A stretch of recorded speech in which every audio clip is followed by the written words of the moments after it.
You are listening to Let's Talk Trio on podcasts. Keep up with the latest episodes by downloading the Podbean app or stream episodes via our social media accounts. Search for Let's Talk Trio on Facebook, Instagram, and Twitter.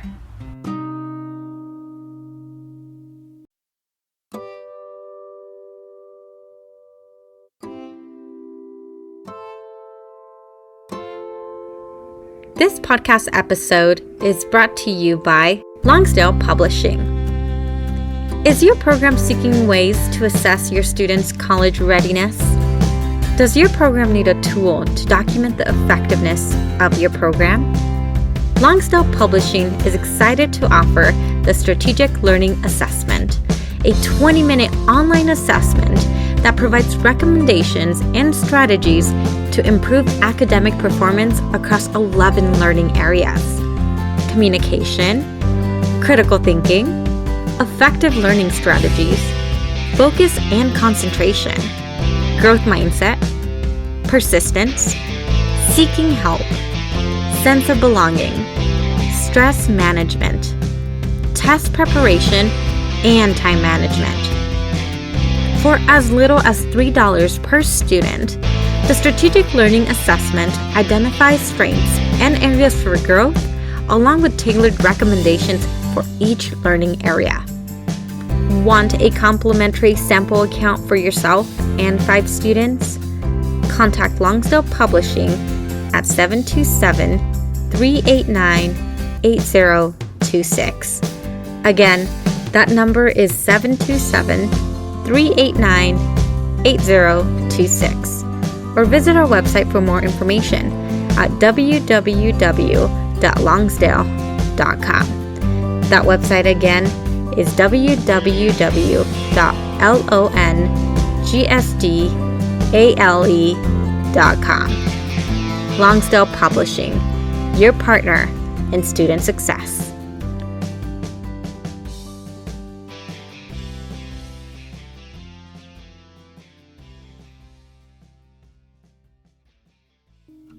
This episode is sponsored by Student Access.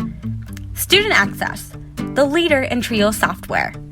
Student Access is an online database solution that allows Trio programs to track their students' information, connect with students by text messages, streamline the APR, and work from anywhere, all online, with automatic updates for changes from the Department of Education. Their technical support team includes former Trio staff and has over 50 years of combined experience working with Trio. Make it easier to focus on your priority, the students. For more information and to request a free demo, visit their website at www.studentaccess.com or call them toll-free at 1-800-801-1232. That website again is www.studentaccess.com or 1-800-801-1232. Be sure to share your favorite episodes on your social media by tapping that share button. This is a great way to support the podcast. Now here's your host, Juan Rivas. Thank you, Amelia, for that wonderful introduction. Hello, listener, and welcome to this episode of Let's Talk Trio. This is Season 7, Episode 9. I am your host, Juan Rivas. Before we begin, I have some community highlights. Trio Nation, be sure to call your congressional representatives to defend the Trio programs. The Trump administration is seeking to eliminate the Trio programs in their most recent budget proposal for the coming year. Take action now by spreading the word and contacting your congressional representatives. Your voice needs to be heard. Let's defend Trio. In today's episode, we have Evelin Castañeda, Trio alum and project coordinator for the Latino Youth Leadership Project Incorporated. Evelin is on the podcast to share her own life experience, her Trio journey, college experience, her current role, and the impact she makes on her community. Coming up in just a bit, Evelin Castañeda.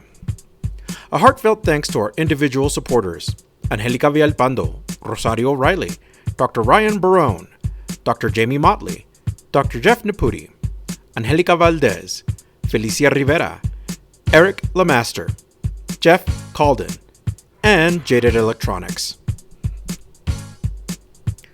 Thank you to our corporate sponsors, triojoblist.com, Nosotros Education Center, Longsdale Publishing, Student Access, and thetriostore.com, powered by Proforma. Visit www.thetriostore.com, your source for Trio graduation stoles.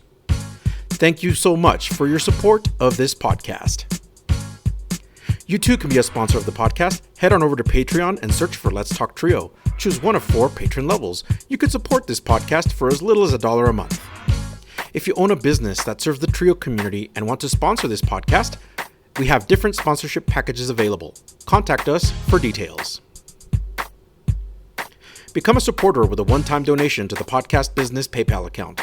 Our business handle is @Let'sTalkTrio. Your support helps lift Trio voices.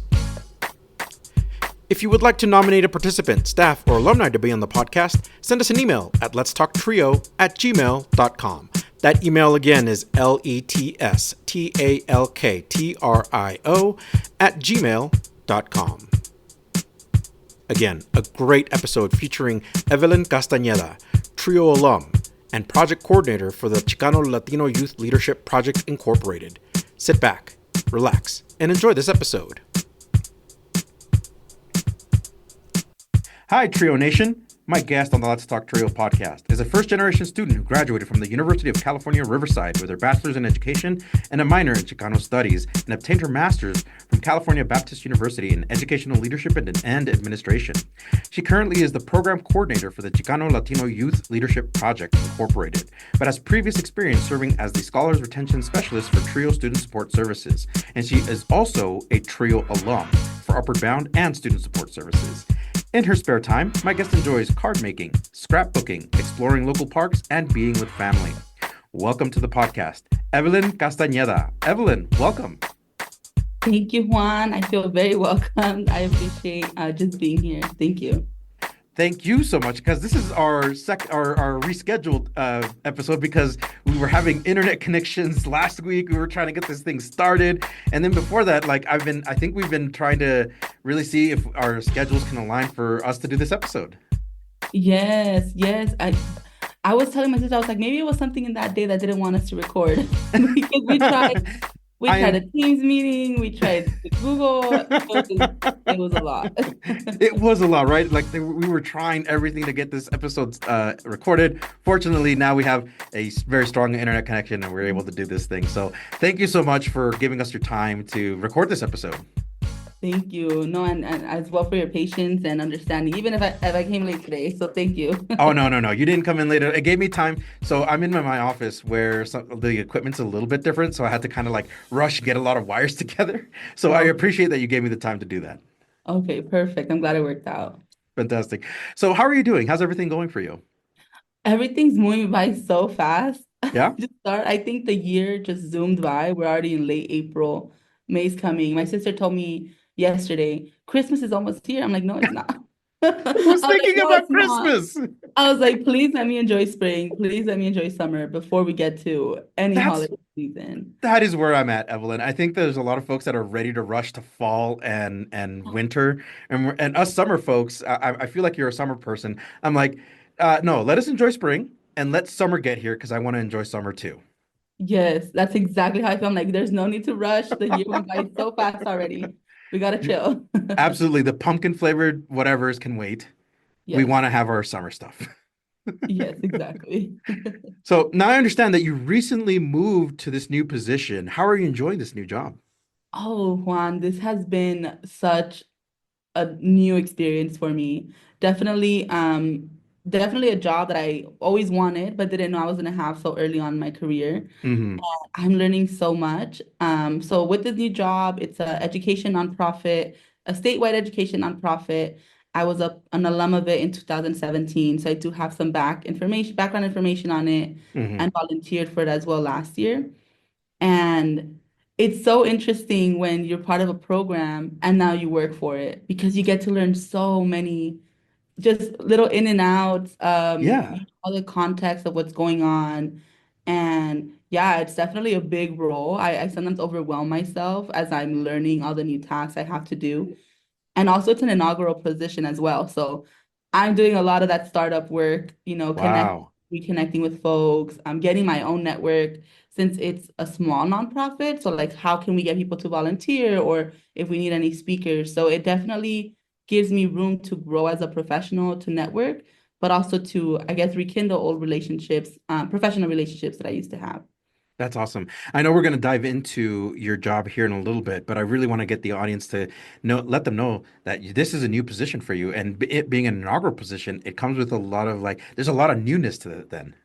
Yes, no, yeah, definitely it does. And what's even more interesting, I would say, about this role, it's just me and my boss, right? So it's just me and her, and there's so much trust in this position. Like when I first started, I just went in blindly, right? I got the job, I was so excited, and yeah, definitely being new, I was just given all this knowledge on the program, on the organization, and yeah, being a new position, inaugural position, I'm just like, wow, this is a lot, but I'm taking time to just take a step back and process everything as it comes, Mhm. so that I don't get super overwhelmed.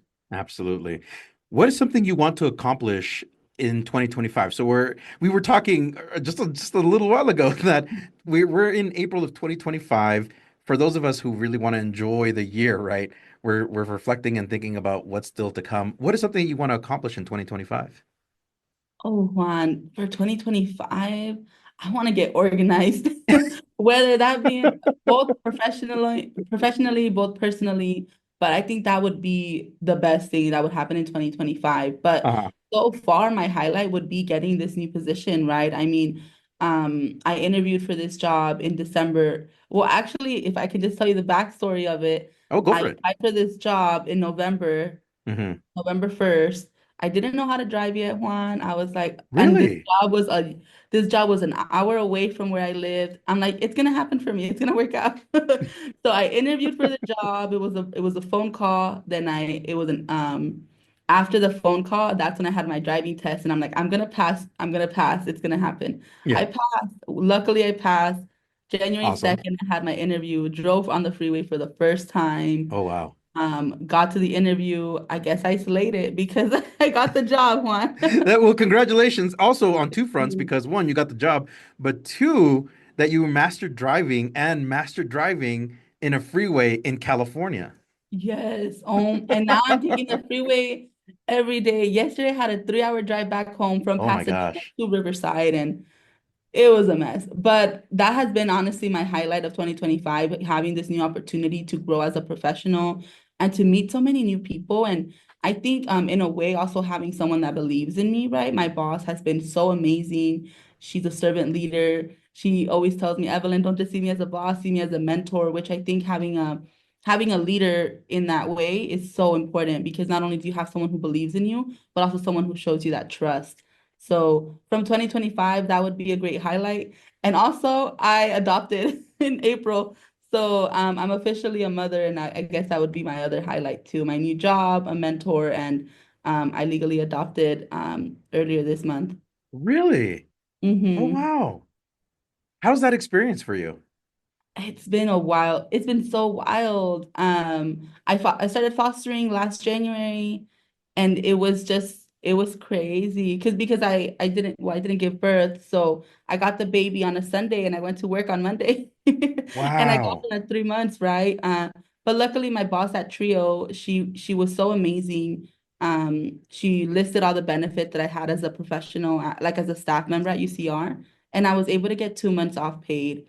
So that was super helpful as I was learning to bond with this baby and Wow. care for her. So definitely was a new learning experience. It was a lot of responsibility, a lot of patience for sure.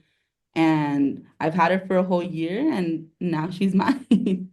That's amazing, Evelyn. So you've Mhm. taken on a lot of responsibilities. 2025 is definitely a monumental shift. Earlier in the podcast, as we were doing your intro, we shared that you enjoy card making, scrapbooking, and exploring local parks. So, highlight one of those or all of them. What do you enjoy most about those hobbies and activities? Yes, well, actually, card making and scrapbooking, I took that on during the pandemic. So we were Hmm. always, we were indoors a lot. We were on screens a lot. During the pandemic, I was a student. I worked 2 jobs virtually, and being a student, you're online all the time. So not only was I on Zoom calls constantly, but I was also doing homework. I was also, working, meeting with students in that sense.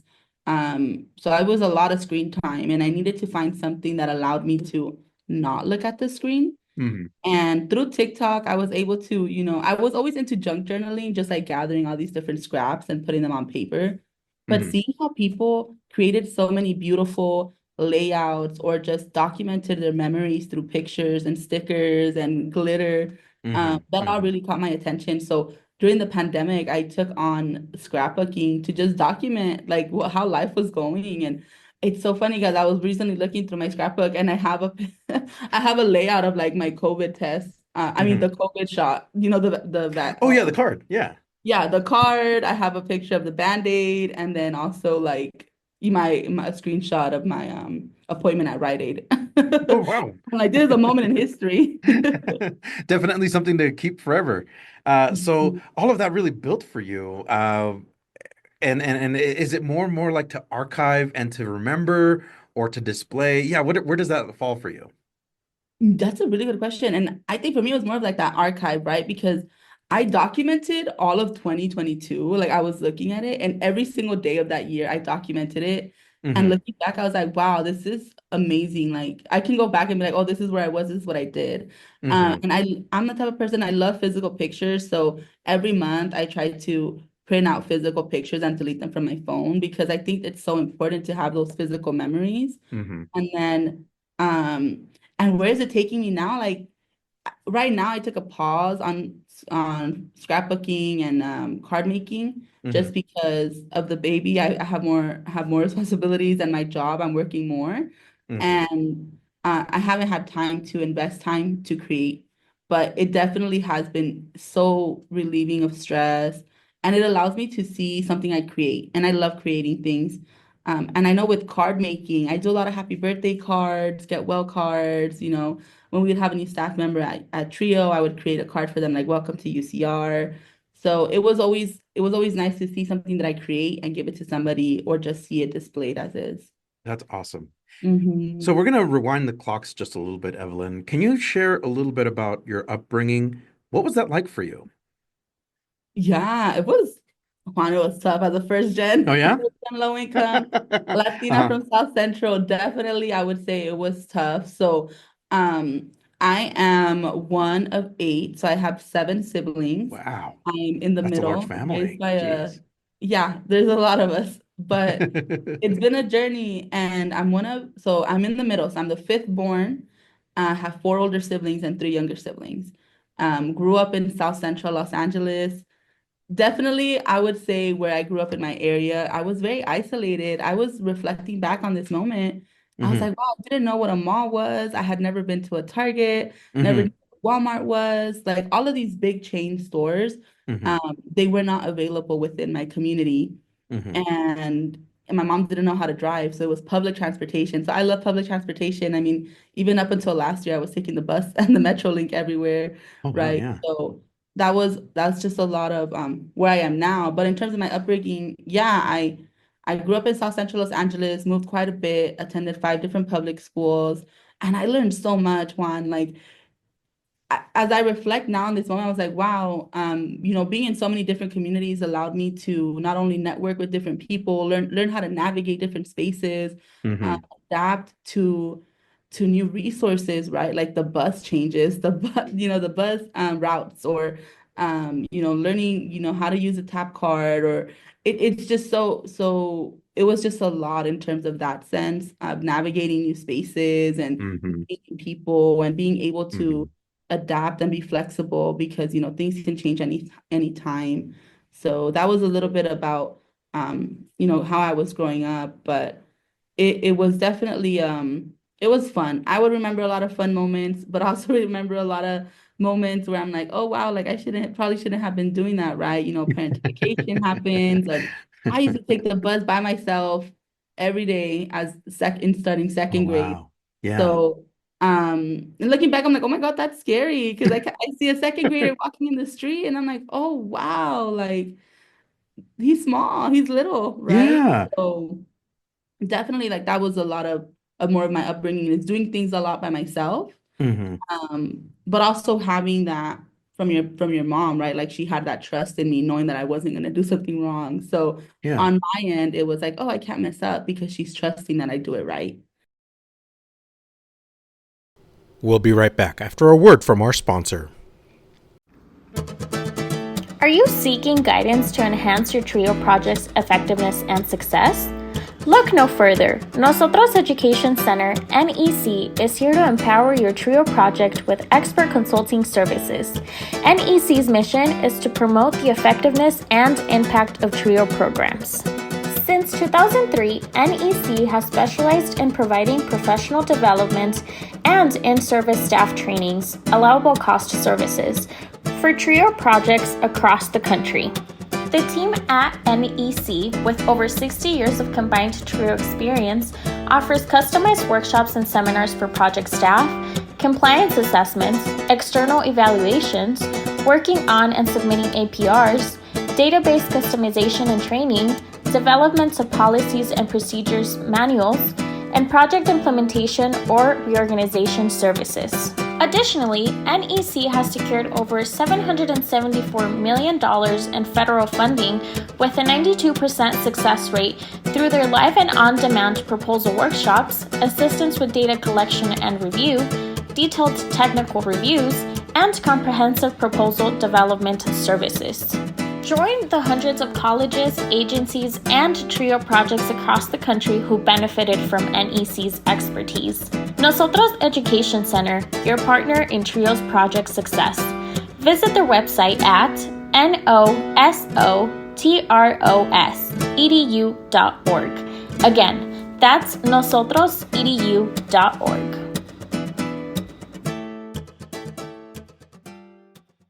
And now back to the podcast. So I like that you talk about your mom because here's the point where we can talk about your family in its entirety. What was that dynamic like for you and for your family? Having seven other siblings, I mean, that's wow. Can you talk about that dynamic? Yes. Oh, this is a great topic because me and my sister, um, she's 3 years older than me, but we dissect our family dynamic a lot now that we're older and we're able to process a lot of our childhood. But I would say when I was growing up, it was definitely a fun moment. We were pretty stable between the times when I was in elementary school and we didn't have any internet, we didn't have phones. It was literally just rocks and dirt and a ball. And I remember my mom had bought a video camera and we would just create movies and it was a lot of that old school fun, right? Old school Hmm. play of just Hmm. being outside in the dirt. My mom would take us to local parks a lot. So this moment in time that I'm talking about, it was only six of us, right? Uh-huh. My two youngest siblings didn't exist yet, weren't born yet. And it was fun. It was just my mom, we would go to local parks a lot. We would spend a lot of time together. We would help a lot of chores. And then once my two younger siblings came into play, we moved from that South Central area into the city. So we were outside of the city of LA. And I would say that's when the family dynamic was harder Mm. because we all lived now in a smaller space, very close together, right? So Hmm. typical immigrant family, 14 people living in an apartment, one bed, one bath. It was so tough. Because sometimes you can get irritated or stressed out with your family. Sure. Where's your quiet time? And I think it was during that time of Yeah. middle school and high school where I fell in love with the library. Like I would just tell my mom, I'm leaving. And I'd spend like 2 or 3 hours at the library Yeah. to just get that alone time, that privacy of being by myself and not having to be with my younger siblings or my nephews. And um, that family dynamic we're very close, but I think we reached a point in our time where we're like, okay, maybe we can be away from each other for a bit. Oh, for sure. Mhm. Absolutely. I think that happens in several large families, right? Where, Mhm. and I'll just use my family as an example. My siblings and I, pretty close growing up. Uh, it was like a three bedroom, two bath type of house. So it was very crammed and we were, so I have five other siblings. So a family total of eight. And we were very crammed, got to know each other very, very well. But I think it came to the point, and it kind of shows of where we're all living now. We're all kind of scattered around everywhere. Is that kind of what you're finding too with your siblings? Like you're kind of scattered out? Yes, and yes. So this is a great question too, because I was the first one in my family to leave like the city, right? I Yeah, left same. Yeah. Riverside. So growing up, we were always very together. Hmm. My first oldest sister moved out very early, at a very early age. Then it was my second sister, she moved out Hmm. during her college years, and then we were all again together, right? Wow. And then for whatever reason, something happened, we were all back in the same apartment, all of us living together, which was really nice because, like you said, we got to know each other very well. And once I left, I think that's when everyone was like, oh, we can all leave too. I think it was like a moment of realization for them, like, oh, we don't all have to stay. Right. Like, like we can leave. Yeah. So after I left to Riverside, a few months later, my second oldest sister moved out with her husband. And then my mom, 6 months after I left, she's like, you know what? I'm gonna leave too. So Wow. she packed her bags from LA and moved to San Bernardino with my two youngest siblings, leaving behind my two other sisters, who was still in high school and one who was working. Hmm. So definitely after I left to college, everyone just kind of scattered.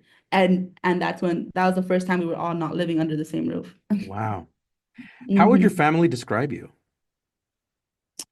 Oh, that's a tough question. I would say definitely someone who's ambitious, right? And not afraid to just speak up and do something. And I think that's always been like a trend for myself is doing something first and then they follow. Hmm. Or I've constantly heard from my family like, oh, I wanted to do this, I didn't know how to do it, but then I found a way to do it. So then they would follow in that sense. And I think it's a very much of a pattern, right? Like I said earlier, I was the first one to leave, the first one to pursue college right out of high school. And Hmm. now it's become like that possibility for the rest of my family, right? My older siblings and my younger siblings now have something to say, oh, I can do that too. Yeah, So building up that trend of, oh, Evelyn did it, I can do it too. that's awesome. Is school something Mhm. you enjoy, or did you find some resistance to it? I always liked school, man. Hmm. I always Hmm. loved it. And I think this stems, I think, from growing up, like my upbringing, right, of being in a jam-packed house, always having to do chores, always having to translate documents, being with family. I always kind of saw school as like that escape, right? That of I get to be in a place where no one's expecting me to do something, right? To do a chore, to clean up, to translate. It was just like I'm here to learn, I'm here to listen, and maybe someone has high expectations of me to succeed and to mentor me and listen to me. Hmm. And and I think with school, something that I just found out recently was that there isn't a lot of Latino teachers, right? And No, yeah, you find that out pretty quickly. yeah, I didn't know that, Juan, because all of my teachers, elementary through high school, were Latina women, Latinos, and to me it was very, very normal. And I love that, right? Like all my elementary school teachers were young Latinas in their late 20s who really cared for me. Hmm. Middle school, they were also, in their 30s, Latinos who were able to relate to my story. Hmm. And then in high Hmm. school as well, I had Latina teachers who knew kind of like what it meant to be a first generation low income, right, from the city of LA, because that was also their story. Wow, So because I was able to relate to so many of my teachers, I grew to love it because they became sort of like I know who they are because they know who I am and they know my story type of that's thing. wonderful. Hmm. Can you share your school experience in terms of like as you went through elementary and middle school, what was that experience like for you?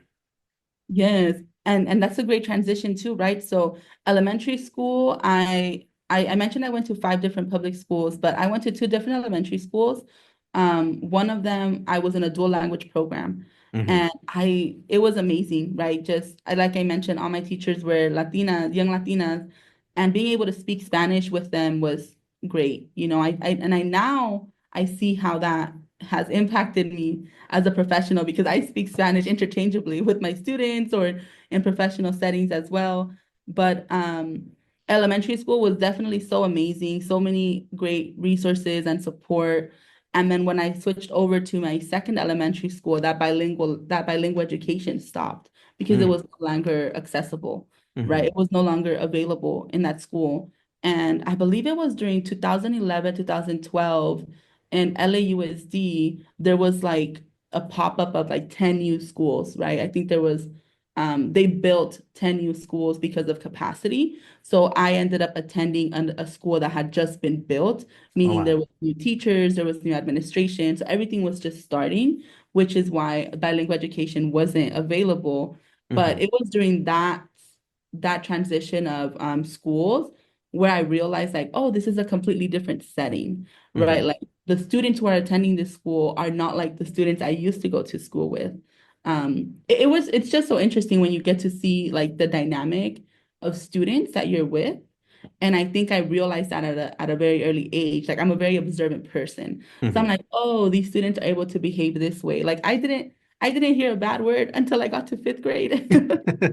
So Sure thing. and, yeah, and these students in the second elementary school exposed me to so many of I don't want to like I would say like that they were in that rebellious stage, right? Of Sure, like sure. attitude and talking and acting out. And I think that's where I also started to shift into that attitude after.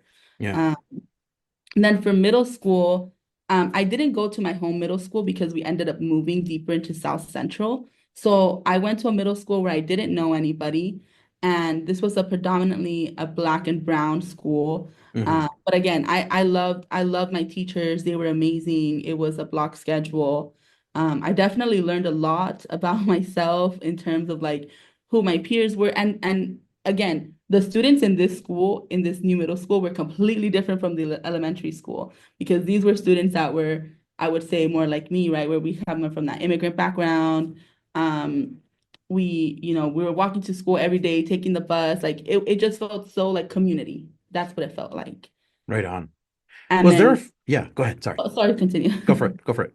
I was gonna say after middle seventh grade, we moved to the city, Hmm. and that's where moved to a different middle school, and that school was predominantly Latino, and it was so interesting because it was more heavily policed than the one in South Central. Oh, really? Yeah, and it was so interesting to me. Like, in South Central, we had cops on campus, and Hmm. fights would happen, and they have to break it up. Mm. But it was never super strict. So Hmm. moving to the middle school in the city, I noticed that there were security guards everywhere. Like Oh gosh. uniform was strictly enforced. If you were not wearing your uniform shirt, you had to go back home. It was just a very interesting shift of seeing that we were policed at a very young age. And I was like, Hmm. wow, like I'm not used to this because this is not how I was treated in South Central. So that was just like that dynamic of elementary and middle school where I was in a school where I felt very comfortable. And then once I had to switch over to a new setting, it was like, oh, something's different. What is it?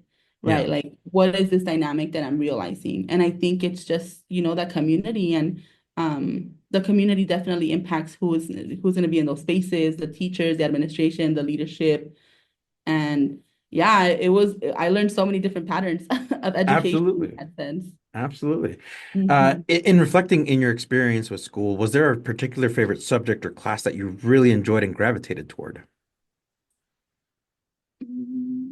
I would say no, not necessarily. I think I now have a very difficult, weird relationship with reading. I love writing. I've always loved to write. Hmm. Essays are my favorite. But I think reading was where it became pretty hard. I guess just like focusing was because I always had this sort of like anxiety of like, oh my God, they're gonna test us and I need to know this and I Right. need to know this and I need to memorize it. So I think writing was always my best subject because if I didn't know, at least I could explain it, right? Like for a multiple choice test, you need to know the answer. It's either yes or it's either right or wrong. Right. But for writing, you get to expand and truly elaborate on your knowledge. So I always really loved writing. Right on. At this Mhm. stage of your educational journey, did you have any extracurricular interests that you added on to enhance your experience? Yes, for in middle school, definitely I was more involved. So once I moved over to the city, in that middle school, I was part of their after school program where I was involved in their sports and also involved in their leadership, their after school leadership program. Hmm. And I learned a lot in the after school. I mean, I stayed because, like I mentioned earlier, I didn't want to go home to a crowded house, right? So I would stay after as long as I could. And the leadership team was so amazing. And even it was during the after school leadership program that I was able to go on Saturday field trips. So with that after school program I was a part of, they would take us every Saturday, every other Saturday to leadership development for youth. Mm. Hmm. So we would all get on a bus on a Saturday morning, go to a school in downtown, and just learn about professional development, what it means to be a leader, what it means to be a student, how to enhance, your own skills and what is college. And I think it was during those Saturday field trips where I was truly able to get to know who I was as a person, Mm. as a student, and meet people from different communities as well, because it was students from all over LAUSD. Wow. Hmm. How did you and your family prepare you to transition into high school? There was no support line. We just went. It was just register for classes and here you It go, was get ready. just go. Yes. I think for me it was very different. So I mentioned I have four older siblings, and three of my older siblings all decided to go to a magnet school, Mm. right? So we lived in South Central at the time. They Hmm. signed up to go to a magnet school, which was in East LA. So that means that they would get a bus and that would take them to the school. And Uh-huh. the reason that they did this was because they felt that the school in South Central wasn't going to provide them with enough resources to succeed. So they Hmm. decided to go to that East LA school. Now, Okay. for me, since I live now close to East LA, I felt I didn't have to go to that same school that my siblings did, because it kind of became tradition, right? Like your sister went, now you go, now you go. But for me, I was hesitant. I was like, I don't need to go to the same school that they went to. I went to my home school, which was a 7-minute walk, and I was actually the only one of like my middle siblings who didn't Hmm. go to Roosevelt High School. And they often, would tell me like, oh, why didn't you go to Roosevelt? You would have really liked it. You would have enjoyed it. But I think for me, I wanted, because I was always switching schools, I wanted to continue with the same group of students I had in middle school, right? Like Hmm. that same cohort and that same familiarity. Just because I was tired of getting to meet new people and being in a new environment. Like, can I have something stable for once? Something consistent, right? Right. Yes. And I really liked my experience at Franklin High School. That's where I went. And I also think it for me, I went because I'm like, well, if my siblings went to Roosevelt, what didn't cause them to go to college? Like what was like, was there a barrier, right? Like what resources were they offered or are not being offered? So I also took that into consideration when I decided what school I wanted to go to. So I know you Absolutely. mentioned how did your family prepare? But I think I had a lot of freedom in that choice. It was either you can go to Roosevelt, you can choose another magnet school, or you can go to Franklin, which Wow. was a 7-minute walk. And for me, I just decided I'm like, I'm gonna walk the 7 minutes every day, Yeah, that's easy. you That means know? that's easier to prepare too. Yeah. Absolutely. So let's talk about your time in high school. What did you enjoy the most? And did you participate in any extracurricular activities that followed you into high school? Mm, yeah, high school was I like my high school experience. I think I was definitely very involved. Um, Not necessarily with clubs or what was happening within my teachers or what was happening with my friends or even what was happening with community. And I was in high school during the 2016 presidential election, so that definitely led to a lot of community Oh, for sure. involvement and Yeah. yeah, that was a time. But yeah, so in high school, the very first extracurricular I was a part of was Upward Bound. So And this is I where Upper Bound really came in for you. Yes. Wow. And it's so interesting how it happened because one Upward Bound representative came to my homeroom introducing herself, what is Upward Bound? And I remember hearing, we're taking you to visit colleges for free. Like all you have to do is sign up this application, fill it out, get a teacher recommendation, and Hmm. you're in. And Juan, I remember being the only one standing up to get a paper. And I didn't know that, well, I did know that even just doing something on your own would cause you to not get bullied, but kind of like, get mocked at or laughed at. So me getting up to get that application, like I remember hearing all of these words like, oh, nerd, or just these things. I'm like, why? This is a free program. Yeah. Um, and now my sister, she's in ETS, she's in ninth grade, and she had that same experience as me. So I'm Hmm. like, oh, so there nothing much has changed, right? Of like how we're viewing education post high Yeah. school. It's But interesting how various TRIO programs recruit students, right? Some of them will outright go, hey, come up here and get your application. Some of them will target students and they'll go out and visit them one on one. So there's a lot of responses. It sounds like TRIO programs should find an identify a way where it's not so like if we're going to recruit students who really want to be in this program, it should be a little bit more welcoming. That way it's not a peer pressure sort of situation. yes, I love the way you put that because I was so close to not getting the application. And I think because I didn't know anybody in my homeroom, I was Uh-huh. like, whatever, these people don't know me. So Right, right. I felt more like just happy to just step up and get the application, right? Because I didn't know anyone there.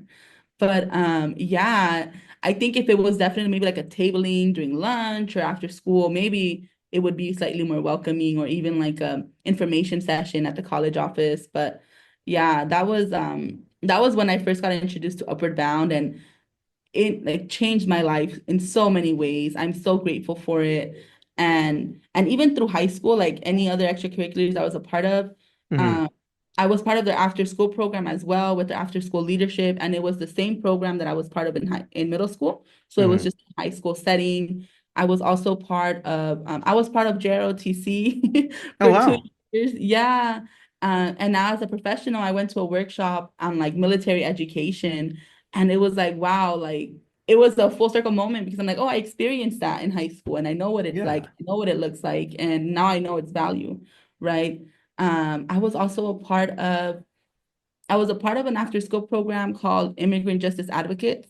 Hmm. So we would do workshops on knowing your rights around the school to different teachers, different homerooms, and yeah, those were just some of the after school programs I was a part of. I didn't really do any on campus clubs. Everything was mostly off campus. Yeah. So I gotta Mhm. ask, you've given us a glimpse of like the type of student you engaged as. Can you tell us directly from you, what type of student were you in high school? Uh, this, yeah, this is a good one. I was definitely that loud student who would not disrupt class, but mostly call out an injustice, right, or Oh, something that was really? Yeah, unfair. yeah. Uh-huh. So I'll give you an example. One of Hmm. my friends, she brought like a Gatorade, and my teacher was like, "Oh, you can't have this Gatorade here. You have to take it."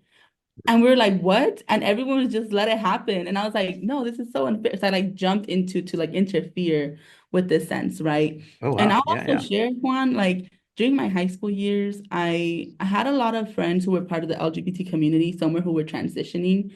And a lot of my teachers were very resistant to that. They were very, I would say, Oh, yeah. homophobic. Uh-huh. And for me, I just didn't understand why their identity impacted them so much. So when I would see that they were, unjust to my friends, I would be the one to question their behavior, right? Even Hmm. if that would cause me to get kicked out of class, go to the counselor, because I didn't understand why that impacted them so much, right? Yeah, yeah. So that was definitely the type of student I was in high school. And once I got to my senior year, I definitely realized that there was that the education I was getting was so different to the education my peers in the magnet program were getting, Hmm. right? Are you familiar with magnet programs, one? I'm a little familiar. They almost function like charter programs, I would imagine. Similarly, yes. So in LA, magnet programs essentially is a program that students outside of the community can go into. So you know how redlining, you were only allowed to go to the school that you're a part of, Right, but right, right. magnet programs allow outside community students to attend that school under that magnet program. Wow. So you're not with students who are just in school, you're now part of that magnet program. But my school had that. It was the residential students and then the magnet students. And I realized that the AP English class that I was a part of wasn't getting the same education as the students who were in the AP magnet program. Hmm. And we only wrote one essay. I'm like, what? we only read one book while the students in the other programs were reading three or four. Hmm. Um, and I definitely saw this difference in my education. And that's where I got very resistant and very angry because I didn't understand why someone like me, who was very passionate about education, going to college, was not receiving the same support and resources as those in that magnet program. Hmm. Where it got to a point where my last 3 months of high school, I was very loud and vocal about how I felt. I tried to recruit my friends to feel the same way. A lot of them did, but Hmm. didn't want to do anything because they're like, well, we're leaving already. But to me, Hmm. it felt more of like, well, if we start this conversation, it can create change for the future generations, right? Or the future students to come. Hmm. Um, yeah, and it got to a point where I almost didn't cross stage because I was just so like resistant on like, communicating with my principal or communicating with the counselors. And I would say even like doing demonstrations during lunch, right, about how I felt about this. So that was the type of student I was. I was very much of an activist student and very passionate about just education in general because I felt we all deserve to have an equal education regardless of what program we're a part of. Absolutely. And good for you for being an activist student because I think advocacy like that to bring attention to the differences in educational progress or even educational equity and access, that is important. And it segues beautifully to this next question. So typically a first generation student would find themselves either a step or two behind their other peers who are college going or already college oriented. And I remember this was my experience was when Upward Bound recruited me, I realized, oh shoot, I didn't even have a college list. I didn't have the tools to think about college ahead like that. At what point did you begin thinking about college, and did you talk to someone about going to college? Yes, so yeah, I actually do remember when I first heard the word college, it was in my first middle school in South Central. They Hmm. actually had a college center. Hmm. And I remember I randomly found this place. I was in one of the hall because that middle school was pretty big. And I remember I was in one of the buildings and I Hmm. just saw an open door and it looked very lively. I walked in and I was like, oh, what is this? Because I was also a new student. I didn't know anybody. I was like, I can just be clueless. So I Absolutely, walked in, yeah. I'm like, oh, what is this office? And they're like, oh, we're a college office. So that's the first time I ever heard the word college. Hmm. And someone explained to me what that was. And I was like, oh, that's pretty cool. Like after high school, there's more. Like I didn't know that, you Yeah, know? yeah. And I think that was a great moment for me to realize what it was. And I think that's where I'm like, oh, like now there's something I can look forward to, right? Like Hmm. something I can pursue. Hmm. So it was so upsetting that I moved middle schools because they was gonna have college field trips and they were gonna bring college reps to that campus. So I didn't get to experience that. But once I moved to the second middle school, I didn't have that resource anymore. There was no college office, there was no college center. It was just, school. So then when I got Yeah. to high school and I met with Upward Bound, that's where I definitely like got that exposure to what college really is. Hmm. And actually that summer we dormed at UC Santa Barbara. So that's the first time I ever set foot on a college campus and met college Wow. representatives and just really understood what it meant to be in a campus that wanted you to be there, right? For sure. And wanted you to pursue that education and cared about your dreams and cared about your goals and your aspirations. And as a first gen student, I was like, wow, I wish my siblings got this. My older Hmm. siblings got this opportunity. Hmm. Or I wish my friends knew about this because once I did that summer program with Upward Bound, Hmm. I went back and talked about it to all my friends, all my friends, and I tried to recruit them. And Yeah. I tried so hard to explain, like, this is what college is, like, this is what they want. And it's so unfortunate that a lot of my friends who were also first gen students, who also come from single parent households, um, didn't take advantage of that opportunity. And whatever situation they might have been in, I really wish that they got it so that they can Hmm. also experience the amazing resources and opportunities that higher education has to offer. That's awesome. So, Hmm. as you approached high school graduation, because this is a very important part of your life already, you're about to be done with high school. Yes. Did you have a list of colleges that you wanted to attend? Yes. So with Upward Bound, we in California we do NorCal. So we would go up to Northern California and then we would do a Southern California trip. Almost visited all of the UCs, I think, except for UC Merced. And I did visit a couple of Cal States as well, and definitely some privates. So in California, I qualified for the fee waiver for the UC and for the Cal State. So I was able to apply to four for free Hmm. to eight free schools, right? Four Wow. Cal States, four UCs. Yeah. So I had my list that's where I was also introduced to like the UC tier system, right? Where like UC Berkeley, UCLA are at the top, and then like UC Riverside, and it was just like that tier system. Hmm. So I did have a list, and my list was actually a lot bigger. But I remember when I was gonna apply to a couple of private schools, and I remember when I consulted with my high school advisor, my high school counselor, they looked very like, oh, you're gonna apply to that. I was gonna apply to Stanford. I was gonna apply to USC. I Yeah. was, I was Yeah. gonna apply to so many private schools. And when I shared that, I received more of a face was like, oh, you're gonna apply to that school. And Oh, I think like, that's where huh. I felt like, oh, if he feels this way about me, maybe I shouldn't apply. So instead of applying to originally I was gonna apply to about 15 schools, I only ended up applying to nine. Hmm. That's still Um, a big number. yeah. Wow. It's very impressive too. I think with first generation students, either they fall into the spectrum of once the Tree Upward Bound program is able to recruit them, they understand like what their college options are. My experience has always been, and I go back to my Tree Upward Bound days a long, long time ago, that even though I got exposed to all these colleges, there was only one college I really wanted to go to because of the closeness to my family. Was that Mhm. something that was in consideration for you too? I wanted to leave. That was my thing. Like I knew I wanted to move away. Sure thing. Sure And thing. yes, yes. And I think that comes with, being always so close to my family. But my dream college, I would say, was San Diego State University. It was Oh. just so beautiful. Even though I'm Chicana, Mexican American, I didn't experience a lot of culture in Mm. that sense. And when I visited San Diego State, I felt it. Like I'm Yeah, like, wow, like I could probably really expose myself here to what it means to be a Mexican American, or even tap into my mom's, Mexican heritage. Just absolutely. because of the community that was there. And that was my dream college. I Hmm. unfortunately didn't get in just because it was one of the most impacted Cal States that year. Um, but attending UC Riverside allowed me to leave home, and it also offered me a pretty good financial aid package.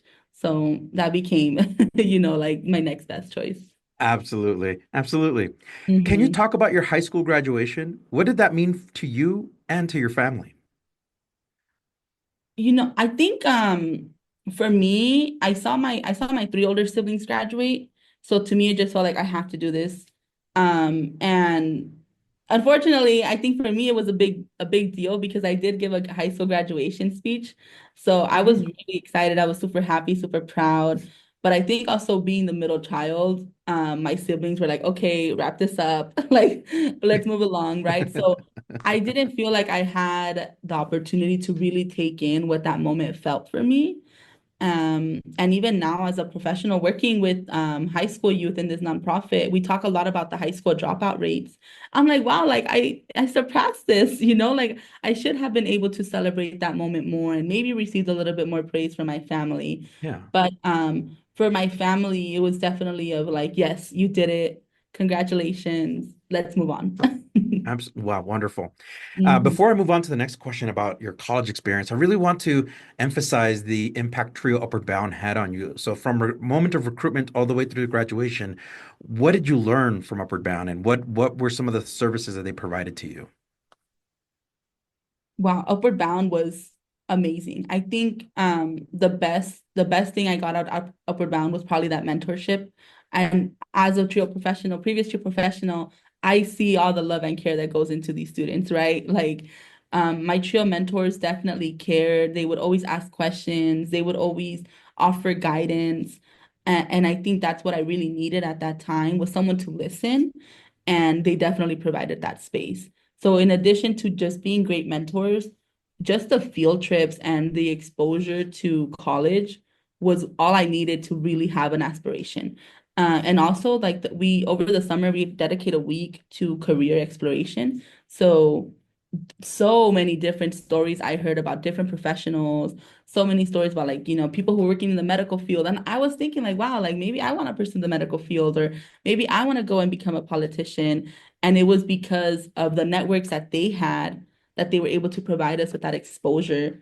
And I'm so thankful for Upward Bound because it definitely just provided me insight as to the possibilities of what is after high school. And for me and my family, and I know we're talking about dynamics, um, the dynamic for us, or like what was expected of us, was to graduate high school and go to work, right? Hmm. Because once we Hmm. go to work, we're able to make money, and when you make money, you're successful. So Hmm. that was the path that my family expected of me. And I think when I joined Upward Bound, it taught me that that wasn't necessarily the only path. There's different Gotcha. paths that you can take. You can Yeah. pursue higher education, go to school for an additional 4 years, learn about so many other things, and then pursue your career, right? And I'm so thankful that Upward Bound taught me that, because if not, I would have probably, just gone to work. Absolutely. So thank you so Mhm. much for sharing that because I think it's important for first generation students to know, like, yeah, Tree Upward Bound does a lot to prepare you, but ultimately you take the path, which is amazing. Mhm.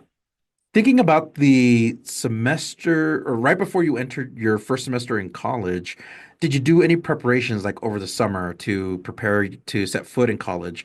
Because and we're going to get to the University of California, Riverside, Mhm. but what preparations did you do in the summer to get ready for college? One of the things I did was I think really take in my moment with family.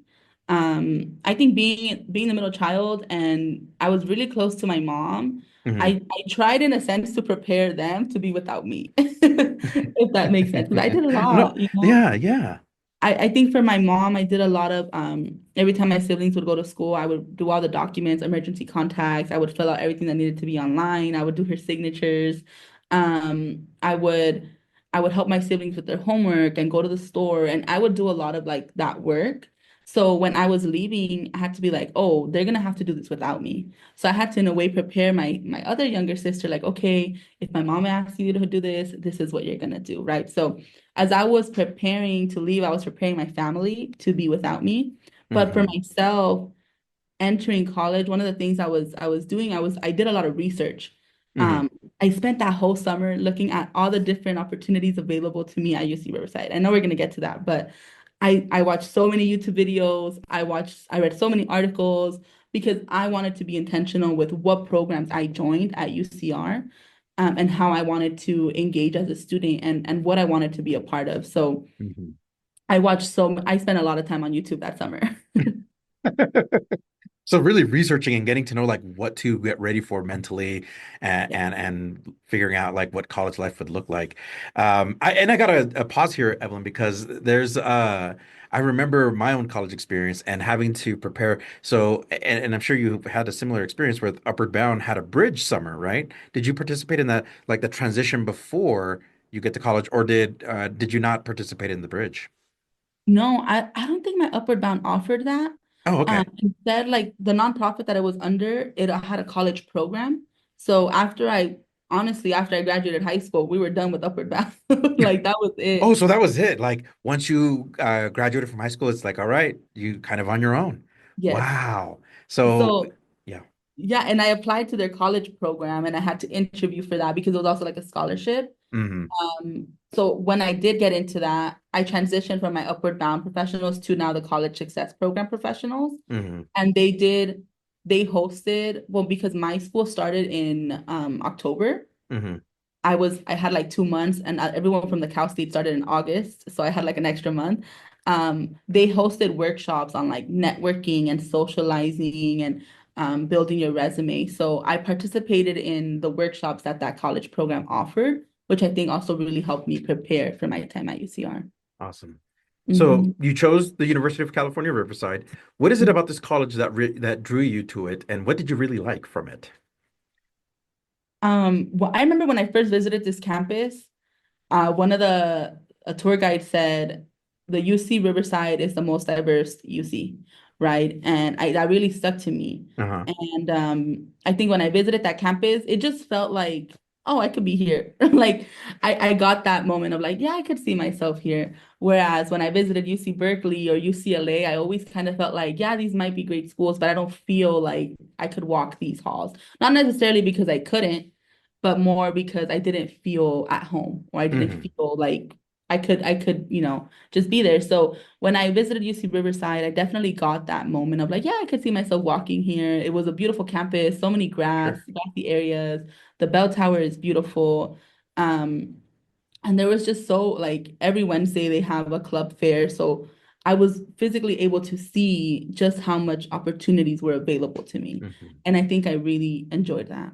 So let's expand on that. Can you talk about your time at UCR? What were your highlights and what were some of the things that you really enjoyed doing? Because I like how you gave this nice little like scratching the surface of UCR and what you liked. But let's dive into it. What were your highlights there? Yes. My highlights at UCR, when I first started as a student, I really thought I was intentional, right? I spent my first quarter just being a student. I didn't want to get involved. I didn't want to participate in anything because I did so much in high school. I was like, I need a break. And it was also the first time I was away from family, right? So it was maybe the first time I was able to do things without telling my mom, just like going out to the store or like going to the movie. Yeah. So I really wanted to take those first 10 weeks to just enjoy my own solitude and my own independence. Whereas starting the second semester, I always wanted to get involved with Mecha, Hmm. Movimiento Estudiantil Chicano de Aztlán, and my high school didn't have that. So I joined Mecha my second quarter, and that has honestly been my biggest highlight. It helped me so much with networking, organizing, involving myself with youth and high school students in the community. And even during the pandemic, we were still very active, right? Hmm. Hmm. So that was one of my highlights. And then additionally, something that really prepared me for my career switch, right, was I was part of student government. So I was elected as a senator for my college. And I truly got to learn what it meant to write policies and read them and Nice. at the Yeah. horseshoe, and being in spaces where maybe people don't have the same intention as you, right? Or maybe their agenda Right. looks differently. So I would say that was also a very big highlight of my time at UCR because I got to truly decide like, is this a path I want to take? So before I decided I wanted to pursue education and become an educator, I wanted to go into politics and I wanted to become either a council member or a politician of some sort. But when I began being in those spaces, I'm like, oh, I don't think I could be here. Not necessarily because I can't, but I think just because the way I approach certain things, I was like, I think I would do better as an educator. Gotcha. Yeah, certainly. But you Mhm. also found the Trio Student Support Services program at this Yes. time. Yes, and that was by chance one. So Really?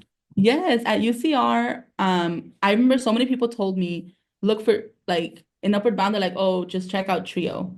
Hmm. And I honestly didn't really know that Trio existed in the college setting Hmm. until in my orientation, someone, I don't know what he was doing, but he was in the room where we were registering for classes. He just said, you should join Trio Scholars. And I was Trio like, Scholars. Uh-huh. I just heard trio. I was Uh-huh. like, trio. And I remember after orientation, I went home and I looked up UCR Trio Scholars, and that's where I found the application. Wow. And I think it really just happened, I would say, by chance because, or butterfly effect, right? If he wasn't in that room, I would have probably never known about Trio Scholars. So Yeah. yeah, I definitely applied and I remember we had to do an interview and I lived Uh-huh. in LA. So I didn't know that the interview I chose was in person until like a few days before. So Oh. oh, how do I tell my mom to take me to UCR? Yeah. That was also a conversation because I'm like, oh, like, can someone take me to UCR? But Uh-huh. I think it was also really nice because I went with my mom and two of my older siblings. And that was the first time they ever stepped foot on a college campus too. Wow. So going to my trio scholars interview, it was again super important for me because I got to be part of now this space.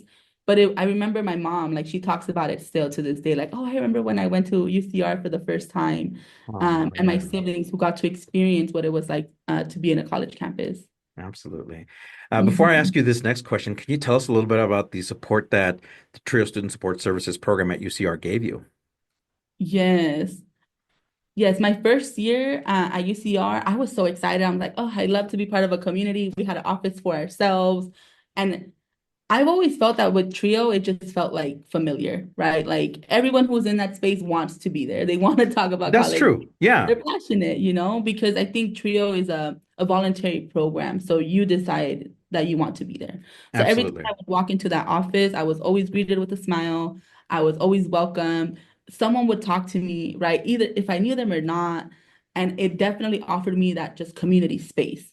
Now, when during the pandemic, I think I really missed a lot of that. Mm, So I was a student from 2018 to 2022. So the pandemic really took wow. away my last 2 years of college, right? Mm, Well, I would say the middle, mhm, sophomore year to senior year, but yeah, it took away a lot. And Trio scholars tried very hard to keep us still engaged. And I would still join the Zoom meetings and I would turn on my camera to hopefully build that community up, or encourage other of my peers to join and turn on their camera too. But what I really, really enjoyed were those 45-minute sessions that I had to mhm, do, right, with my mhm. advisor, because it was just like the little check-in update, like, hey, how's it going? How are you navigating the pandemic, or how do you need support? Do you want a double major? What does this look like? And they definitely asked thought-provoking questions that I probably wouldn't have considered if I didn't have an advisor. Absolutely. You Mhm. majored in education with a minor in Chicano studies. I'm interested, and I'm sure the audience wants to know what led you to this path? Yes. This was it's so funny how things happen because when I applied to UCR, I was a political science major. Mm, And UCR had a Highlander Day, which essentially meant like it was like a pre-orientation. So you would just come and explore campus. And mhm, I told one of my friends who also attended UCR, I'm going. She asked for a ride. So I mhm, gave her a ride along with my mom. And we get there and I was gonna go into the political science info session. mhm. It was so packed. Like the students were out the door lecture hall. Like Whoa. I was like, I'm not gonna be here. So I remember telling my friend, "Hey, like, what room are you in? I'm just gonna go sit in on your session." I went to sit in on her session, Mhm, and the dean of education came and gave a talk about what it was like to major. And everything that he talked about was what I wanted to do, right? Which is essentially like that community organization, working with community, supporting educators, what type of education that you can provide. So it was that moment where I'm like, oh, I don't want to be a poli sci major. I want to be an education major because I get to learn truly like the impact education has on community, but mhm. also what resources are available and like the history of education in general.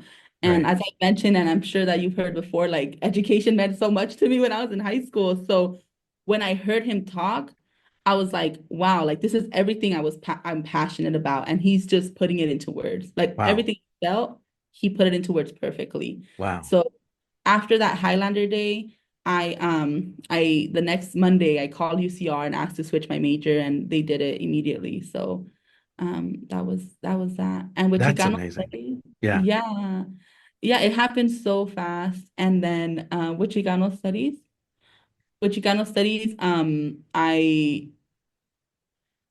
I was part of Mecha and I was in so many community spaces that I was like, I have to do it. I have to make minor in Chicano studies. I wish I double majored, but Yeah. it was a minor just because of the lack of classes that were available at UCR at that time, Hmm. the amount of professors. But yeah, Chicano studies, I think it was more of like my identity, right? And I fully embraced being a Chicana in high school, my senior year.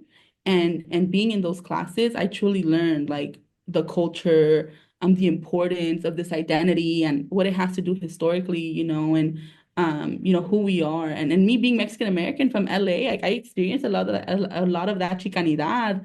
And a lot of my teachers were also part of Mecha. And to me, it just felt like a full circle moment because I was engaged with so many people who are Chicanos, who were in Chicano spaces, and just learning about, those conversations was healing in a way because I'm like, oh, this is what it means. Right? I was able to put context into words. Right on. Was Mhm. there a particular career you were aiming for with this degree? Like, did you have an idea of like, this is the career path I'm going to take because now I'm majoring in it? Or was it like you're just kind of going with the flow of like, oh, wherever this takes me, I'm going to go there? I think that's a good question because even when I decided to switch over to education, I Hmm. just wanted to learn. And I don't think I fully thought about what career I wanted to take. I just really wanted to learn. And all my classes were so amazing. Like my professors, my TAs, were telling us this. And I think it wasn't until maybe my sophomore year, close to the end, I was like, okay, I think I could be a teacher. Right. And that was in my mind, like, I'm going to become a teacher. Hmm. But Hmm. previously, even majoring in education, I was like, maybe nonprofit work is for me. But second year, I was like, okay, I'm going to be a teacher. And then during the pandemic, I was a peer advisor. So I'm like, oh, I could see myself being a peer advisor. And then my senior year, I worked at a high school dream center. Hmm. And I was like, no, I want to be a teacher still. Hmm. But throughout that whole time, I didn't even think about like majoring in a subject or double majoring because even if I wanted to be an English teacher, Yeah. I could have majored in English, right? But no, I decided to major in education. So I think for me, not having that support from or not knowing, I think it's the first gen thing, right? Like you don't know unless you ask or unless someone Right. tells you. Right. I didn't know what I needed to become a teacher. I was just like, oh, this degree is gonna help me. Right. Yeah. So with that degree, I was aiming to work at a high school space. Oh, And interesting. then, yeah, that's what I really wanted. And then when I got I know maybe we'll talk about my master's, but once I got my master's, I was like, oh, I want to be a principal now because I understand the impact that leadership has within high school settings. But with education, it was definitely working at a high school setting. Talk about the moment you graduated from college. What was that moment like for you and for your family? To me, college, I was so happy. And I think I was very happy to be done because the pandemic took out a lot from me. I was taking 4 classes every quarter. I was still doing all my work, still doing all my essays. And I just wanted this moment to be done. And I Hmm. felt like I couldn't really embrace the college experience because, we were stuck at home for so long. But graduating college for me was like, wow, I did it. Like I did it, right? Like I Right. finally Right. did it. The first in my family. I was super excited. And to me, it almost felt like my high school graduation where I'm like, okay, like what's the next thing?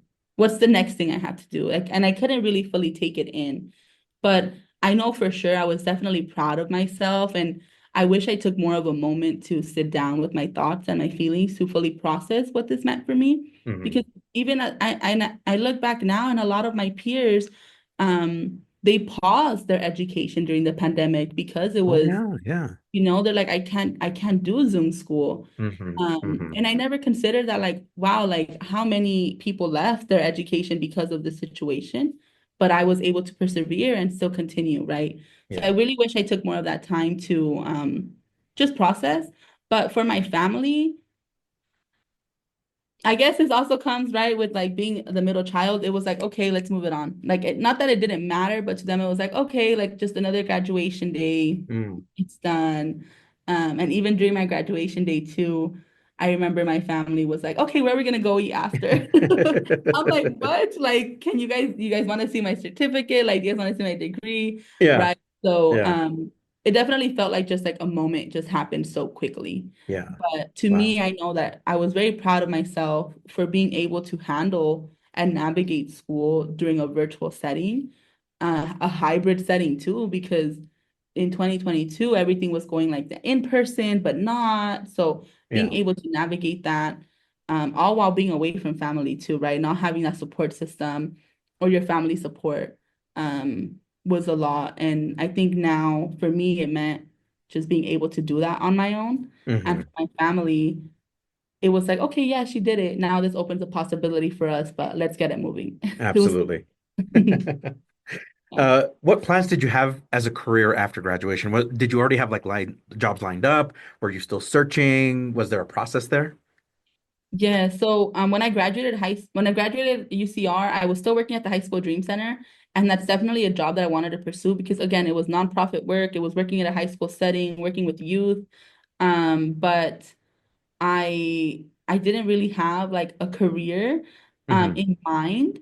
I think I think when I graduated college, I was like, okay, I need to go to grad school. Like, I want to go to graduate school just because I did, again, a lot of research Right. on what graduate school meant, Uh-huh. what that journey was going to be like. And I was like, yes, I want to go. So I applied to grad school. I got in. So that was my plan after.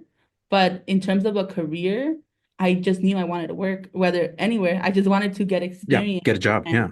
Okay. get a job. And I remember I applied to so many places. I thought I had a good resume, but no, it was definitely really tough. And one of the jobs I did have after I graduated, I worked with Upward Bound as a summer assistant. So I was able to help, during that summer residential program. But that's all I had. All my options were like open. Yeah, absolutely. So, and I want to highlight because at the end of the your undergraduate career, you graduated, you've had some positions, and you've held various positions. Can you share some career highlights? Like, what are some things that helped you realize the direction that you wanted to go into in terms of your career? Yes.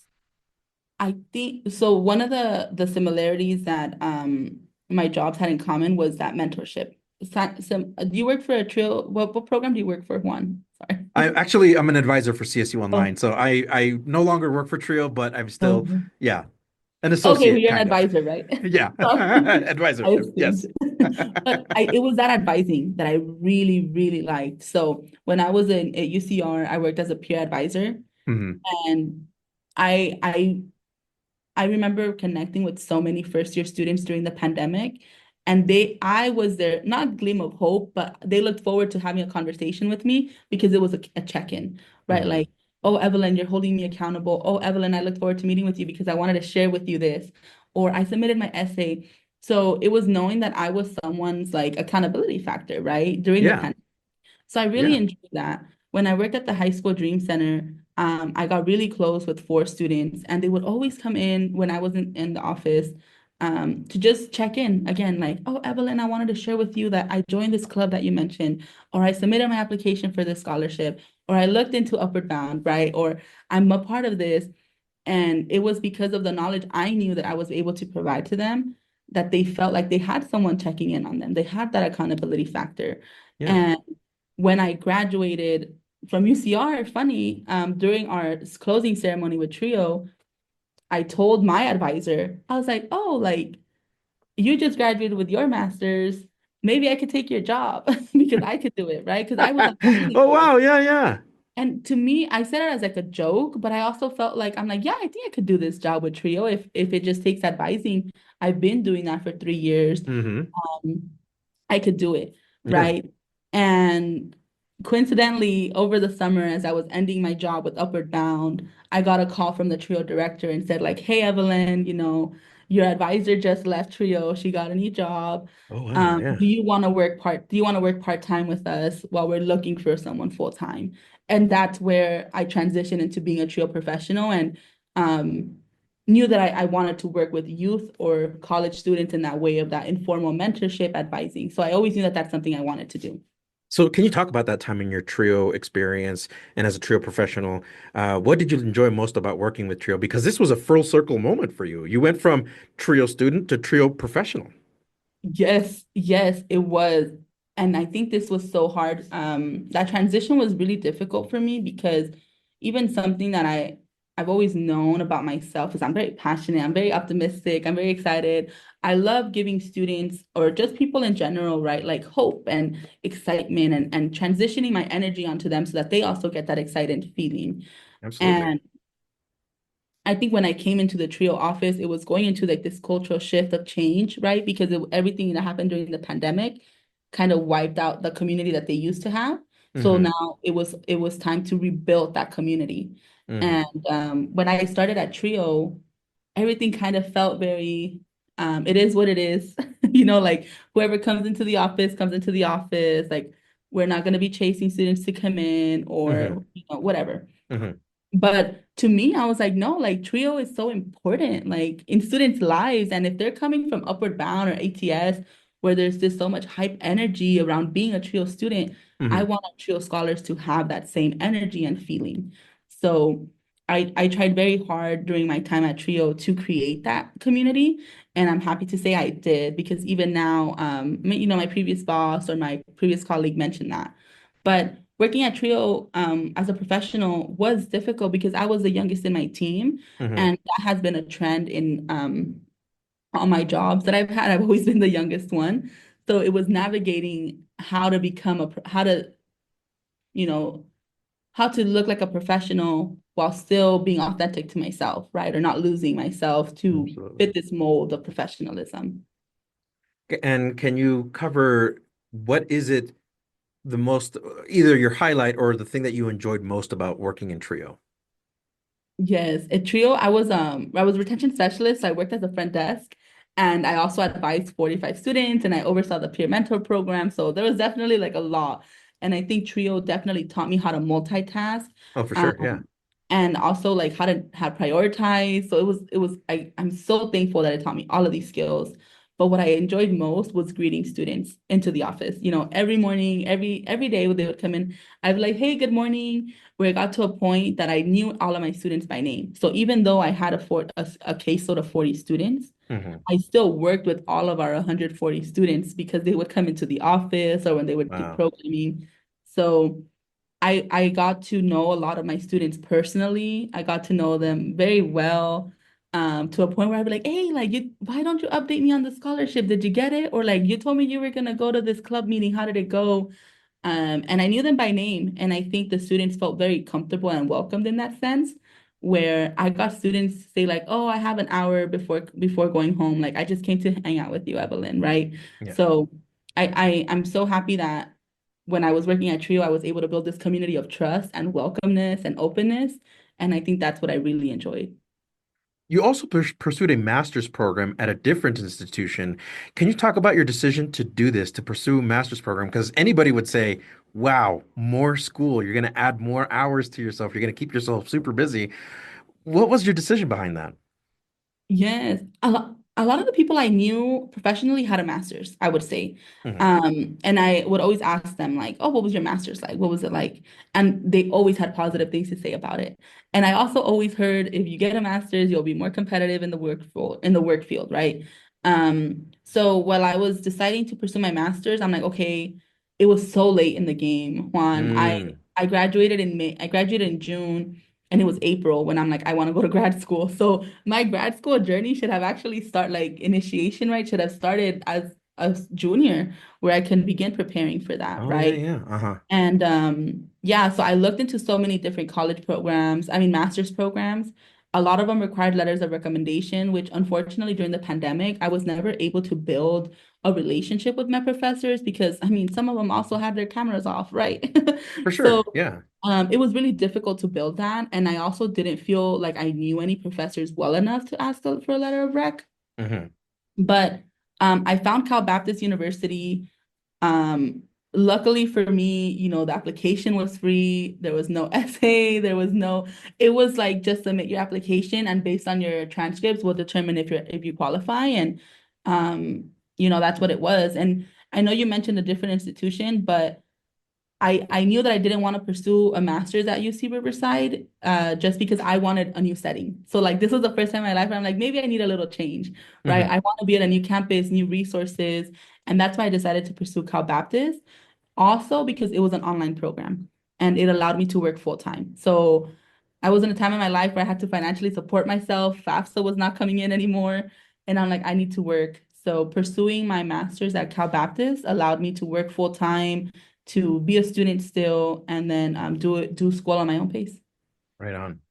So a master's program is so much more rigorous. At least that's been my experience as well. Mhm. How did you balance your time between life, school, and work?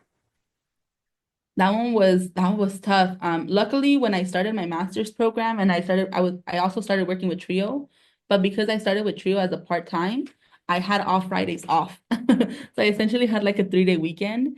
And I think that's how it would balance off. So I wanted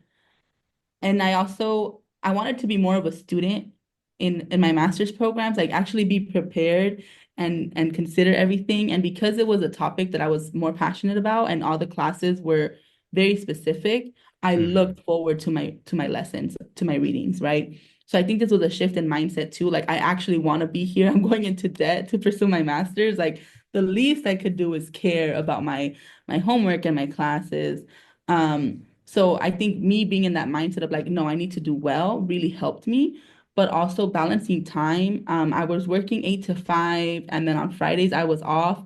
That's when I would start a lot of my essays, my essay writing, and I would prepare everything previously. So yeah, it was definitely a lot. I think when I became a full-time professional at Trio, that's when it really got difficult because I'm like, oh, I have to read so many chapters, and this is what my professors are asking of me, or like my essays have to be 12 pages. I don't have time for this. But I think that's also where I realized I'm like, I could ask for help. I can ask for an extension. I should feel comfortable telling my boss, hey, I'm still a student. Can I please like come in late at this time, or can I leave early? So it was definitely also a moment for me to realize I could ask for help when I need it. And you specifically chose a master's in educational leadership and administration. Why did you choose this path? Was there something in mind that you wanted to continue studying? Yes. So as I mentioned previously, when I was a high school student, I noticed the lack of education. The lack of educational resources that I had as a student who was in a residential program. And I noticed how administration behaved, or, the responses that they had towards my, I would say my realization, right, of education. And I wasn't very fond of their reaction, or how they would respond to me. And even when I worked as a high school dream center, I went to work back in my high school. I've never Mm-hmm. mentioned that. So the high school dream center was in my high school. So not only did I experience administration as a student, but I also experienced them as a professional. And I saw this pattern of like, oh, why are these students getting more resources and not these students, right? Yeah, yeah. Or why are teachers in this program not getting the resources that these teachers are getting, hmm right? Or a hmm lot of teachers also confided in me and shared their experiences working under different educational leadership. And when I was reading Cal Baptist's description on educational leadership, I'm like, this is what I want. And it was amazing, right? Like I learned so much about different leadership styles and the importance that principals play in high school settings, but not only high school settings, in nonprofit organizations, and different personality styles. And I think because as a middle child, I navigated so many different personalities, and I have 7 siblings. hmm Um, hmm I was like, I feel like I could do this as a professional, as a principal, maybe, right?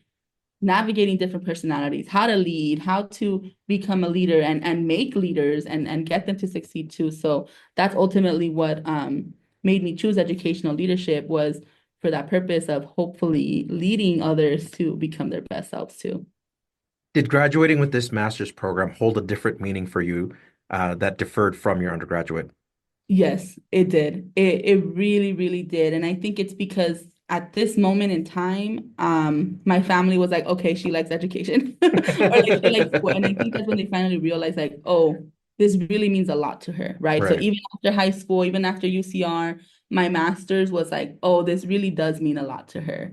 And hmm I think my family also saw me in a different light as well, because it was like, oh, you're still choosing to go to school. Yeah. Um, and for me, I was like, wow, like I'm doing this all on my own. Like I'm really pursuing this master's for myself, Yeah. and because of my community. So my community, I learned so much in all the different community spaces I was in, hmm that this master's was like, wow, I can do it, right? And I think in the community that I grew up in, a lot of people don't get out of it because of survival, or just financial means. But going back to the community I was from, I was like, wow, like I really made it, right? From here to here. Absolutely. So Absolutely. yeah. So I really want to talk about your role with the Chicano Latino Youth Leadership Project Incorporated. What is the mission of this program, and how does this role fit within your organization? Yes, so the Chicano Latino Youth Leadership Project is a statewide education nonprofit focused on promoting higher education to students, to 10th and 11th grade students all over the state of California, right? So one of their missions is to educate and expose students to college, community, culture, and career through Hmm. the means of summer leadership camps, so summer leadership conferences. And these take place at, UC Riverside, Cal State LA, Fresno State, Berkeley, and Sacramento State, right? And students from all of these different areas get to just come in and learn about leadership, what it means to be Chicano, activism, local government. And it's just amazing because it's like a full circle of like all of these great things that is gonna prepare you to be a citizen, right? Like someone in this nation. I was gonna say an American, but essentially just like a model citizen, so Hmm. that you know your place, right? And how does my role fit within the organization? So again, it's an inaugural position. I'm the program coordinator, and I oversee all of these programs. Hmm. And since we have been volunteer run for the past 43 years, Wow. I'm now overseeing our volunteers and assisting them with designing and developing the summer conferences. You must do a lot of outreach in the community then to like really form these relationships and keep the program strong. What have you enjoyed most about your role and that outreach that you do to the community? Yes, there's definitely a lot of outreach, and because I started so late, because I where I am right now, I started late. There's only been a little bit of outreach, but I have loved it so much, and I think it's something I always wanted to do when I would go to resource fairs or when people would come into my school. Hmm. Um, One of the highlights I've enjoyed is going to high schools and actually telling students about these programs, right? I recently was at Los Angeles Leadership Academy and I did a workshop. I mean, I did a presentation on what our program is and how students can benefit. I tabled at Mecha de Ramona High School's Cruising for College event, telling students about our program.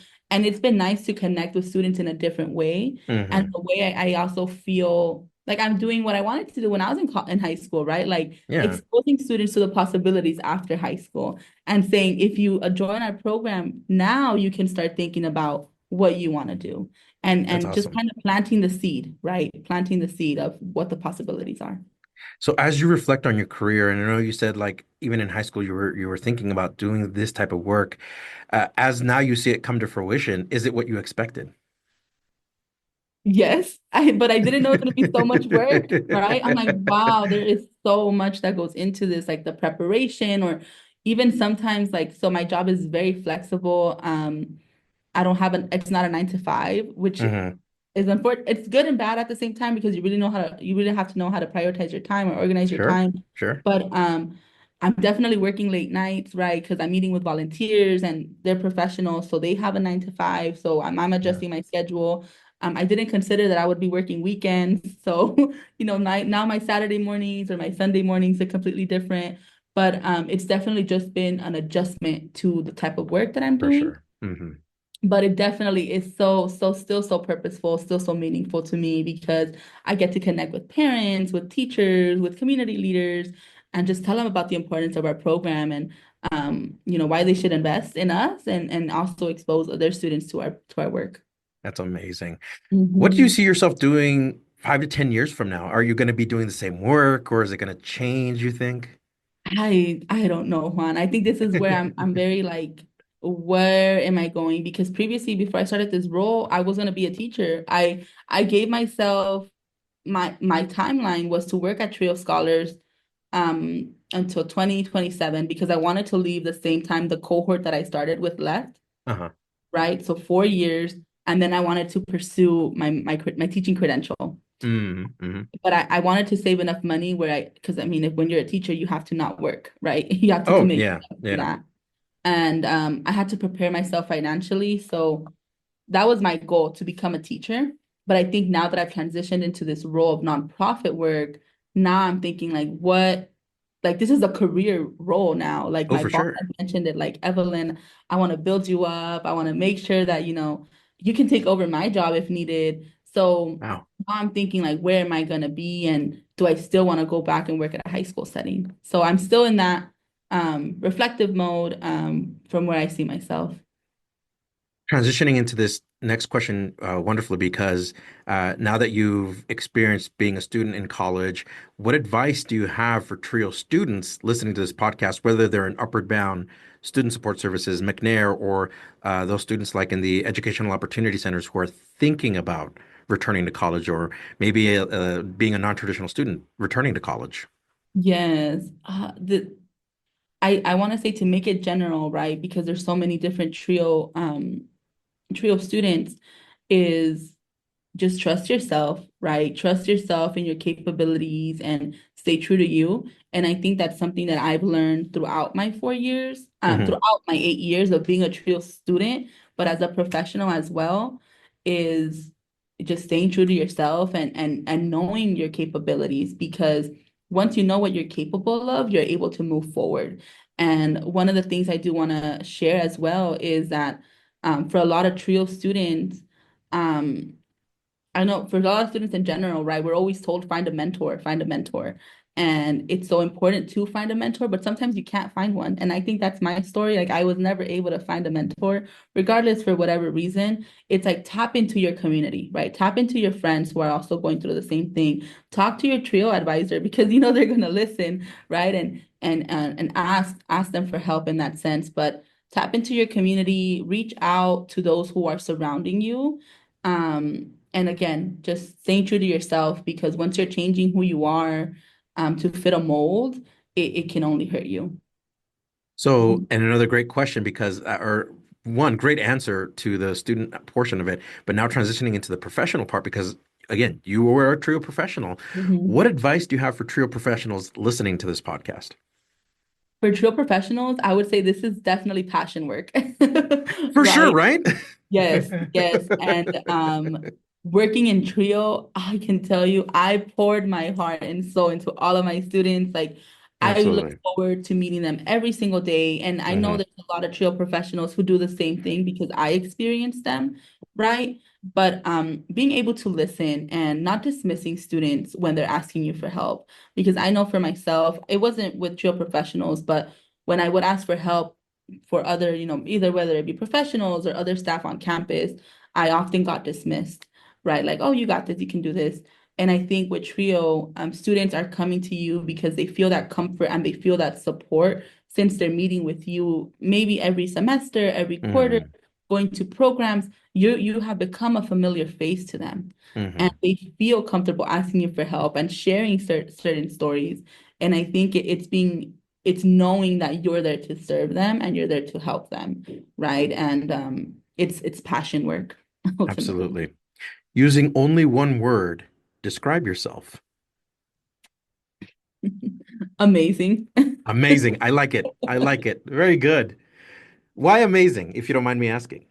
Yeah, I think just because when I dedicate myself to something, I try to do it well. This is also probably a first gen thing, right? Like no mistakes, you can't do something Oh, wrong. yeah. Expecting Um, perfection. Yeah. Yes, but I think that when I put myself in settings, I do great work, right? I'm able to connect, to relate to people, and I don't try to fit this mo professionalism mold. I try to just be myself. I didn't speak Spanglish during here. I think it's just because it's going so well, but to me, when I speak Spanglish, that's when I feel more comfortable and more relaxed, and I'm able to relate to a lot more students, or in a sense where they start speaking Spanish to me, and it just feels so great, right? Because now you're in familiarity, you're in community. So I say amazing because I feel like I do a lot of great work, and a lot of people have described me to enjoy my energy or my passion or my optimism when they're around me, and they can just feel that they're also excited. And my students have shared, like every time I meet with you, I leave so enlightened because someone believes in me. That's awesome. I love Mhm. that. What are you currently listening to, watching, or reading? Yes. I recently went to the Julian Alvarez concert Hmm. um in the SoFi Stadium. Has been my favorite art, a very big artist for me since I was young. But that's what I'm currently listening to. I listen to a lot of banda. I'm trying to expand my music. So I've heard a lot about Kendrick Lamar. So I'm just Mm. putting him on shuffle on my Spotify. In terms of watching, what I'm watching right now, I watch Abbott Elementary. Oh, I That's a love family Abbott show, Elementary. and Yeah. also the 911 show on Hmm. ABC. That I've been very good watching it since 2018 it came out. So Wow. that's what I'm watching. And reading, I want to start reading more. I haven't read a book since my master's program 2 years ago. So I'm definitely trying to catch up on reading, and I have a list already. So it's just getting to it and making time for that. Absolutely. Well, Evelyn, we're at the end of this podcast. It has been a pleasure to have you on Let's Talk Trio so you could share your trio journey. I hope to have you on again soon. I think that there's deeper discussions that we can have about education, mentorship, and all that. So hopefully you're open to returning with us again. Yes, of course. These are conversations I love having because I know as first gens, we've experienced it all in different ways, right? First gens who've experienced amazing education and others who haven't, who have had great mentors and others who haven't. And I just love hearing different perspectives and stories because it also opens my mind to what else is out there. Absolutely. We have a tradition on the Let's Talk Trio podcast where we have the guest sign off. Do you care to do the honors? Of course. So, hi everyone. My name is Evelin Castañeda, graduate of UC Riverside, and Cal Baptist University, and I currently serve as a program coordinator. So excited and happy that you have all been listening. And with that being said, Trio works. Are you a participant, alum, or staff of a Trio program? Do you want your program highlighted? You or your program could be featured in an upcoming episode of Let's Talk Trio. Get a hold of us by going to our Facebook page or Instagram and send us a direct message. Search for Let's Talk Trio. We want to get your story to the public. You just heard from our guest, Evelin Castañeda, Trio alum and project coordinator for the Chicano Latino Youth Leadership Project Incorporated. Thank you, Evelin, for being on the podcast and for sharing your Trio journey. Remember, if you would like to be on the Let's Talk Trio podcast or know a staff, advocate, participant, or alumni, send us an email at letstalktrio@gmail.com. That email again is letstalktrio@gmail.com. Once again, a heartfelt thanks to our individual supporters, Angelica Villalpando, Dr. Jamie Motley, Dr. Ryan Barone, Dr. Jeff Nepudi, Angelica Valdez, Rosario Riley, Felicia Rivera, Eric Lamaster, Jeff Calden, and Jaded Electronics. Thank you to our corporate sponsors, TrioJoblist.com, Nosotros Education Center, Longsdale Publishing, Student Access, and The Trio Store, powered by Proforma. Visit www.thetriostore.com, your source for Trio graduation stoles. Thank you all so much for your continued support of this podcast. You too can be a sponsor of the Let's Talk Trio podcast in one of three ways. Become a monthly patron on Patreon. Our base level starts at $1 a month. Become a corporate sponsor by placing an ad on the podcast. Contact us for details. Become a supporter with a one-time donation to the podcast PayPal account. Our business handle is @Let'sTalkTrio. I'd like to take a moment to thank our honorary members of the Let's Talk Trio podcast, Roderick Chambers, Tony Ho, Scott Kendall, and Susan Cramp. The Let's Talk Trio podcast team is John Russell, audio engineer, music producer and composer, and post-production editor. Amelia Castañeda, script supervisor, marketing manager, social media manager, and producer. Juan Rivas, executive producer and host. Be sure to follow the Let's Talk Trio podcast on Facebook, Instagram, and YouTube. This episode was recorded Friday, April 25th, 2025. Thank you all so much for listening, and we will catch you on the next episode.